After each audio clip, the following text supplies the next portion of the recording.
रियाज फतेहाना साहब, ये आपने सुनी भुट्टर साहब की भी गुफ्तगू, और मैं आज देख रहा था आपका भी जो वहाँ पर जो खिताब था वो कुछ इसी किस्म का था। ऑन अपॉइंटमेंट ऑफ जजेस आप भी सिस्टम को तब्दील करने की बात कर रहे थे।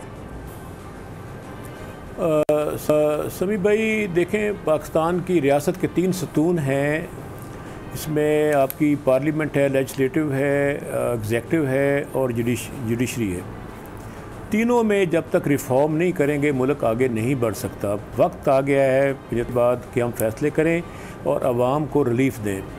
यकीन जानिए, इसमें अगर हम जुडिशल रिफ़ॉर्म्स की बात करते हैं तो यहाँ पे एक नौजवान केस स्टार्ट करता है, उसका पोता जाके उसका रिज़ल्ट देखता है। अदालतों के ताख़ीरी फ़ैसलों की बिना पे जेलों में लोग सड़ रहे हैं, कई बेगुनाह ढके पड़े हैं। उनको 10-10, 15-15 साल के बाद जब बाज़ का तो बरी हो जाते हैं तो उनको कंपनसेशन नहीं दी जाती, और उनकी एक जब जेल में एक बेगुनाह आदमी जाता है तो उसकी फ़ैमिली माशी तौर पर तबाह हो जाती है, नफसियाती उन पर तशद्दुद होता है और सोसाइटी में उनका मुकाम खो जाता है। ये एक इंसानी मामला है। मैं समझता हूँ कि अगर हम हज़रत अली करमुल्लाह वजहू के कौल को देखें, उन्होंने कहा कि जुल्म की हुकूमत नहीं चल सकती, कुफ़र की हुकूमत चल सकती है। इस पे इब्न खल्दून ने भी बहुत कुछ कहा है, अरिस्टोटल ने इससे बहुत पहले एक थ्योरी दी थी। मैं ये गुजारिश करूँगा, वक्त आ गया है कि आज हम मुनासिब फ़ैसले करें। इसके लिए इंसाफ फराहम करने का सबसे मुक़तदर इदारा अदलिया है। अदलिया में अब मुकम्मल तौर पर मेरिट की बुनियाद पर तकर्रियाँ होनी चाहिए। इसका पूरा प्रोसीजर, इसका पूरा क्वालिफ़िकेशन सभी को रिविज़िट करना होगा।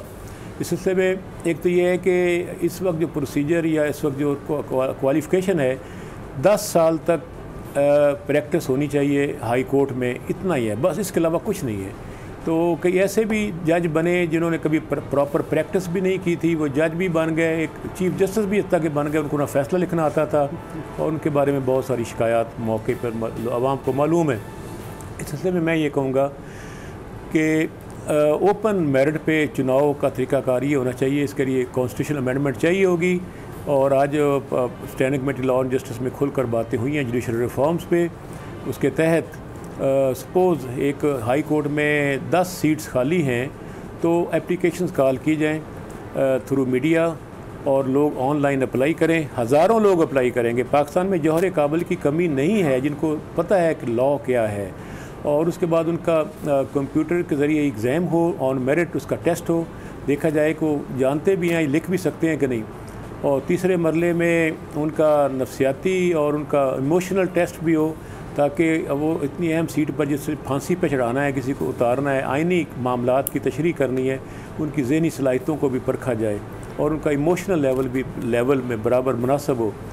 उसके बाद जब रिज़ल्ट आ जाए तो सपोज 10 सीट्स हैं तो एक सीट के बदले में 5 को शॉर्ट लिस्ट करें, जिसमें इनके 50 लोगों को बुलाया जाए, जिसका इंटरव्यू सिर्फ चीफ जस्टिस ना करें बल्कि 5 सीनियर तरीन जज, जो उनकी एग्जेक्टिव कमेटी होती है हाई कोर्ट में, चीफ जस्टिस को चेयर करें, और साथ उनके दाएं बाएं 4 सीनियर जज उसी हाई कोर्ट के बैठे हों।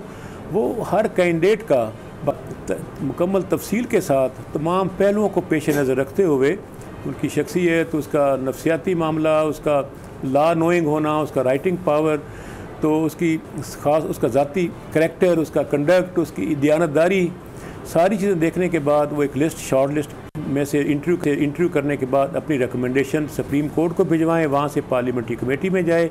पार्लियामेंट्री कमेटी भी बिल्कुल मफलूज है। अगर सुपीरियर जुडिशरी उसको एक केस भेजती है और वो उससे इत्फाक नहीं करते तो वो फिर वापस आ जाता है जुडिशरी के पास, और जुडिशरी अगर सेकंड टाइम भी इसको पास कर दे तो पार्लियामेंट्री कमेटी का रोल ख़त्म हो जाता है।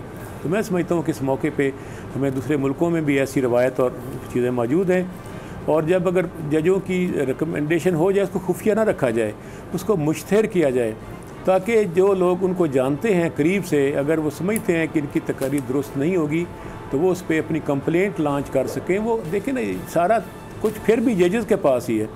अब इंटरव्यू भी उन्होंने करने हैं, टेस्ट भी उनकी निगरानी में होगा, कंप्लेंट भी उन्हीं के पास आएंगी। हम उनके इख्तियार लेकर किसी और इदारे को नहीं देना चाहते, लेकिन उससे कम अज़ कम ये होगा इन फ्यूचर अगले सालों में हमारे पास इंतहाई काबिल एहतराम और अहल लोग, जिनको हर लिहाज से मुतवाज़न होंगे और दयानतदार होंगे, उनका चुनाव हो सकेगा। जब अदलिया में जज मजबूत और बेहतर होंगे तो पाकिस्तान में इंसाफ का बोलबाला होगा, वरना वही कुछ होगा जो पिछले 75 सालों से देखते आ रहे हैं।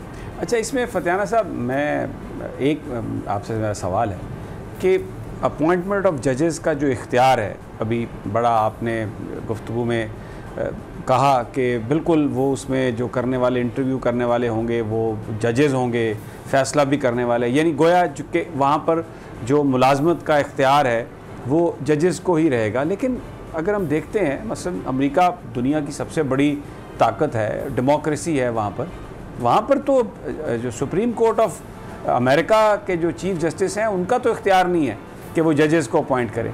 वहाँ पे तो जजेस, जो छोटे लेवल के जजेस हैं, कम्युनिटी जजेस जो हैं, वो लोग चुनते हैं उनको, और फिर जो बाकी जो जजेस हैं उसको प्रेसिडेंट नॉमिनेट करता है, और सेनेट की जो कमेटी है वो उसको उनको वेट करती है, ओपन हियरिंग होती है, बड़ा एक ट्रांसपेरेंट सिस्टम है।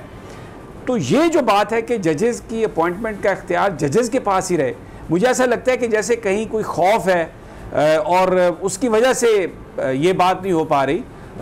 बाकी जो अपॉइंटमेंट्स हैं उस बाकी दुनिया में जहाँ पे जिस तरह से होती हैं, यहाँ पर भी अगर जजेस की अपॉइंटमेंट एग्जेक्टिव के पास हो, जजेस की इनपुट हो इसमें और ट्रांसपेरेंट अंदाज में हो, तो इसमें क्या कबात है?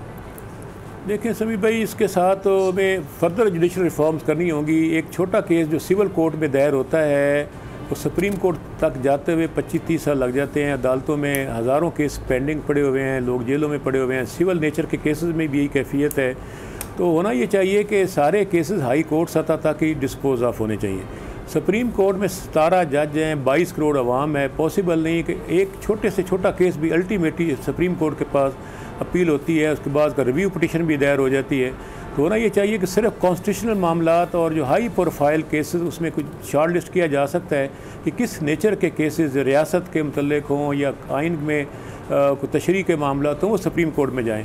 बाकी सारे केसेस जो हैं वो हाई कोर्ट सतह पे ख़त्म हो जाने चाहिए, ताकि और फिर ये है कि पंचायत सिस्टम बड़ा अच्छा होता था। कई केसेस जो है छोटी नेचर के पंचायतों में, जिसमें ना फीस देनी पड़ती है और जल्दी भी केसेस का फ़ैसला हो जाता है, वो बनाई जा सकती हैं। इवनिंग कोर्ट्स लगाई जा सकती हैं। यहाँ पे गरीब आदमी तो इंसाफ लेने के लिए अच्छा वकील भी नहीं कर सकता। कहते हैं एक अच्छा वकील जो है वो कमज़ोर केस को भी जीत लेता है, और जो कमज़ोर या बेकार वकील होता है वो अच्छे केस को भी हार जाता है। तो वकील तो चुनने के लिए पैसा चाहिए। पैसा इस 1/3 पॉपुलेशन मुल्क की, तीसरा हिस्सा इंतहाई गरीब हैं, गुर्बत की लकीर से नीचे ज़िंदगी गुजर कर रहे हैं। कभी सोचें कि उनको अगर वकील करना पड़े अच्छी किस्म का, तो उनके पास तो फीस ही नहीं है।